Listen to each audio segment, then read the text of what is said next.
Okay. Listen carefully. I'm trying to sneak around, but I'm dummy thick, and the clap of my ass cheeks keeps alerting the guards.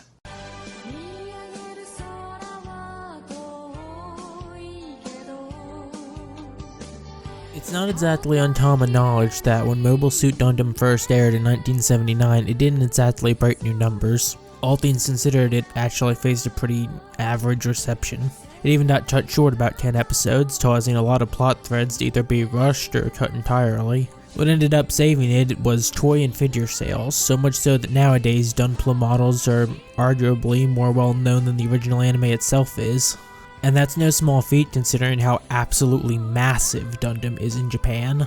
So after the original series got its much more well-funded successor Zeta Gundam, which was generally considered a masterpiece and a lot of people see as the peak of the franchise, it became pretty obvious that Gundam was going to have some prominence as a series. Even when Zeta's sequel series, Double Zeta, faced a much less warm reception, it still kept going strong and never really faced those same issues it had back in 1979. But after Double Zeta, it'd been nearly a decade since Gundam began, and considering how it's now the 12th highest grossing franchise in the country, it's understandable that Bandai and Sunrise wouldn't want to miss the opportunity to create a new anime to mark the 10th anniversary of the series. But with Yoshiyuki Tomino, the series creator and director of every entry up to this point, working on Gundam F91, it would have to be a different director heading the project. So for the first time in the franchise, Yoshiyuki Tomino was not involved in a Gundam project. Clearly, that is not a small role to fill, considering he'd been very heavily involved in everything up to this point. Nowadays, Tomino mostly just approves things and takes a backseat in the series. I mean, he's very old. He's very old. But at the same time, this was a big risk.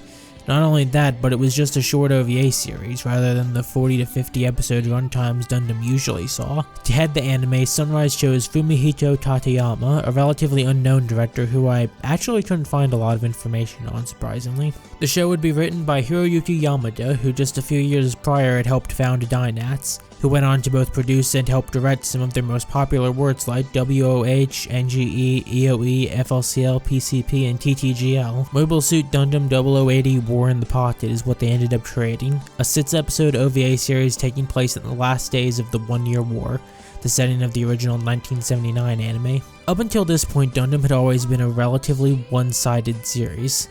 It had always focused on the horrors of war and the idea that both sides had good people who were being forced to kill each other over the decisions of those above them, who more often than not were just as corrupt as each other. But honestly, it didn't do an incredible job of that. I mean, it was really good, but it was nowhere near perfect. Zeon may have had good people working under them, but the leader was still a Nazi, and they still dropped a space colony on Australia, while the Federation's worst crimes were corruption and being somewhat hostile to the colonies that tried to gain independence. Zeta Gundam tried to go back on this by focusing on the corruption within the Federation using the Titans, but even then the Titans ended up gassing colony, committing genocide, and really just being kind of cartoonishly evil compared to the complex issues Gundam wanted to focus on. It's not until 0080 that you really get an idea of what Gundam was always going for.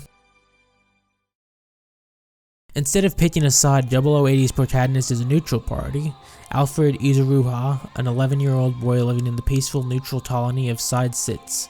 The interesting thing about the way the show starts is that we see what the civilians actually know. We get a good look at the way information spreads outside of the war. How a lot of people don't even know the Federation has mobile suits yet, never mind that they're relying on child soldiers because so much of the population is dead at this point. And on a point even more relevant to this particular story, just how horrifying the war is. The One-Year War is such an interesting setting in the Gundam timeline because of how massive it is. It's the single most destructive war in the entire Universal Century timeline, 5.9 billion dead, over half the human population wiped out, 30% of Australia flooded. The Earth has taken so much damage just from this war that the weather is drastically different from how it would naturally be. But to the kids in the colony, they get excited over it. They start out saying Zeon are the bad guys and then start rooting for Zeon because they think the Zatus are cooler. Then when the RX-78 becomes more known, they start supporting the Federation because the Gundam is cooler. There's no political or moral reasoning behind what they support. Nobody in the colony knows what it's like. Except for one. Zeon pilot Bernie Wiseman crashes in the colony after a failed mission and meets Alfred, while just next door to his house is a Federation pilot named Christina Mackenzie. Alfred gets to know both pilots without even considering that they would have to kill each other if they ever found out what the other was, and he inadvertently ends up helping Zeon just for reasons like getting pictures of the Zatu or because he got a cool looking badge from Bernie. The original purpose of Gundam was a deconstruction of the super robot genre. The Mets would be realistic and mechanical, the pilots would be real people, suffering from PTSD, stress, anxiety, things like morale and sleep deprivation, and any number of other issues. It would show how the wars that looked cool in other anime would be for the people actually fighting in them and how there wouldn't be anything enjoyable about it. It was a very, very strong anti-war message. But I really think 0080 is the first one that nails this message. Like I said earlier, Gundam is still around because of the figures, but 0080 is sort of unique in that it doesn't care about making cool new models to sell and design. It focuses on its message. There's only one new model of Mobile Suit, and it's really not that different from the RH-78 of the original anime. Things like the older brother relationship between Bernie and Alfred, or the tense feeling of unease whenever Chris and Bernie are around each other because you know they're only a few words away from murdering each other, are what it's best at. It focuses on quality over quantity, instead putting that time in developing two characters instead of spreading itself thin over the wide tasks, like most Gundam anime tend to have a wide task, but this one just focuses on the quality of these two. And though I usually really like the wide variety of tasks, I think it made the right choice for its runtime. Alright, now I'm about to get into spoilers, so if you haven't seen 0080 or just want to hear my recommendations or critical thoughts, please go to the timestamp on the screen. I'm about to start talking about spoilers. 3, 2, 1.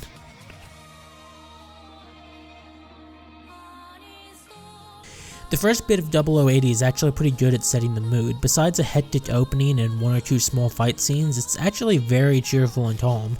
It really sets the tone of this neutral colony where when a battle happens, no one really knows what to do. None of these people have ever seen a war in their lifetime.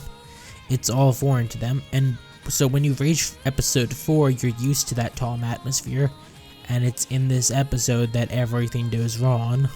While carrying out a mission to find the Federation's new mobile suit, everyone in Bernie's squad except Bernie himself is killed.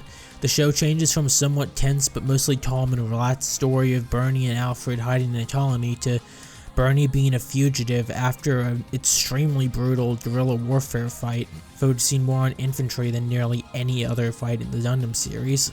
The show spends all this time getting you used to the feeling of things, only to pull it all out from under you to make you go, oh, these characters can actually die. All of a sudden, the entire tone of the show is turned on its head, and it gives you this fantastic sense of discomfort and anxiety as you wonder what'll happen. For how short 0080 is, it's amazing just how solid it is with this. You realize the viewer was just as naive as Alfred was. This isn't just a series of cool fight scenes, the characters are going to be brutally killed if they make a bad decision, and being a protagonist won't save them from that. Bernie was never an ace pilot, he's a rookie who never even shot down another mobile suit before, and he's afraid to get killed. Alfred idolized Bernie and saw war as something cool, but over the course of the remaining episodes his entire perspective is crushed. Bernie sacrifices his chance to get away because he's grown to care about Alfred and tries to save the colony when the rest of Zeon plans to nuke it to destroy the Gundam. But in the end, the nuke is gone anyway, there was no threat. Bernie dies and Triss is temporarily crippled for absolutely nothing, the colony was going to be fine either way, and at the end of this series, Alfred is left how he started, having lost the person he saw as a brother, with the only other person who knows anything about what happened leaving to be on a different military base. It ends on Alfred among his friends from school who still think that war is cool, while Alfred is traumatized by having seen just how horrific and destructive it can be. Ironically, even without being a soldier, Alfred now gets the feeling of being a soldier coming home from war. He knows what it's actually like when nobody around him does. And as an 11-year-old, that's not really something he knows how to deal with. He ends up crying while his friends try to comfort him by telling him not to worry because there'll be another war soon. I think this is one of the most brutal and hardest hitting endings I've seen in an anime. 0080 suffers a bit in the pacing department from how short it is, but one of the most important things for me in an anime is how they nail the ending. And I think 0080's ending is part of what makes it one of my favorite anime and easily my favorite Gundam series. It's a story about the foundation Gundam as a whole was based on. taking the idea of a war show and turning it on its head to give you a brutal and unsettling look at the real consequences. It encapsulates everything I like about Gundam and has the best aspects of its predecessors in 6 short episodes. The soundtrack is composed by the late Tetsuro Toshibachi, who sadly passed away in 2013 from cancer, who's known for composing songs and albums for idol singers in the 80s, but it's a shame he didn't have more involvement in OSTs, as his work on the soundtrack is fantastic. The moment-to-moment songs like Imaginary Sty or Let's Begin all have a very unique tone to them with a distinct 80s anime feeling. It's dated, but not in a bad way, and between that and its beautiful hand-painted aesthetic, you can really tell almost what year it was just by watching. The soundtrack and painterly art style really help with that calm atmosphere I was talking about earlier, with my particular favorite song being Distant Memory by Koei Kyoku, the series' ending song. The video, while simple, is actually pretty effective at setting its tone, helped by the song's lyrics as it shows black and white photos of children in the years after the war living with the effects of it, turning into full color photos for the last episode's version.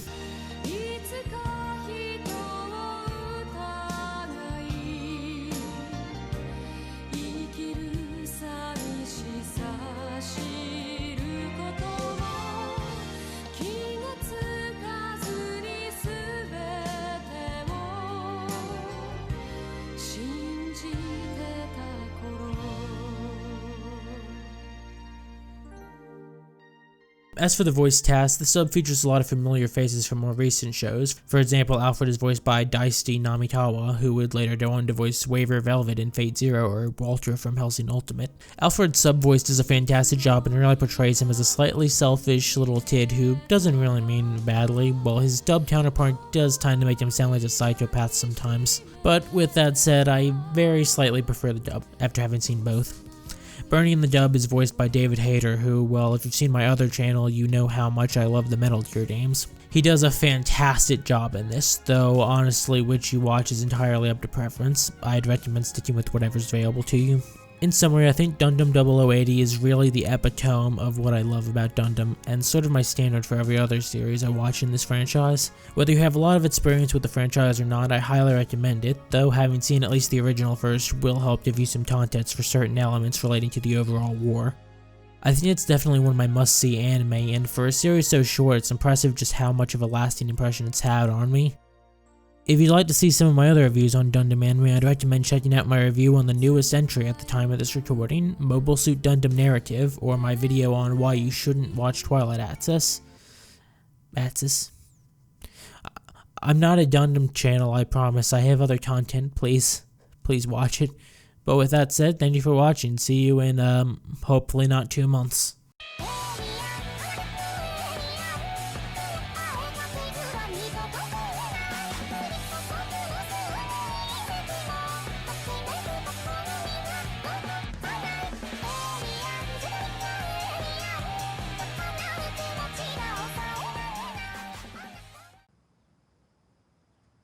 Al. Okay. Listen carefully. Squeeze my hog.